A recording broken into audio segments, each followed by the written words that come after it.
Quan vas incorporant referències a la teva base de dades, aquestes apareixen marcades amb un punt verd, és a dir, com a no llegides. Si les volem marcar com a llegides, cal clicar sobre el punt verd.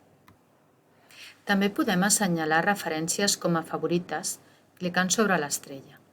Totes les referències marcades amb l'estrella estaran a la carpeta de favorites i això permet recuperar-les d'una manera molt immediata.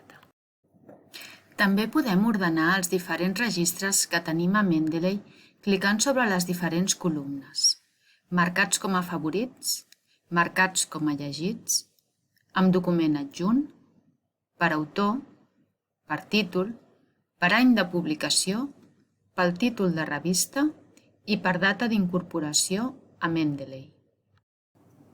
A més, si Mendeley considera que en les referències introduïdes manca informació necessària per a la seva correcta identificació, l'incorpora a la carpeta Needs Review, a l'espera de la seva revisió. Cal tenir en compte que aquesta carpeta apareix només quan Mendeley detecta aquesta manca de dades. Una primera passa per anar revisant aquestes referències és provar la cerca a Google Scholar, per si directament ja ens emplena les dades que manquen. Si no les localitza, és important accedir al document per tal de poder emplenar les dades que falten. En tenir totes les dades completes, cal clicar a Details Correct i la referència desapareix de la carpeta Needs Review. També és important unificar les diferents maneres que un autor o un títol de revista pot tenir.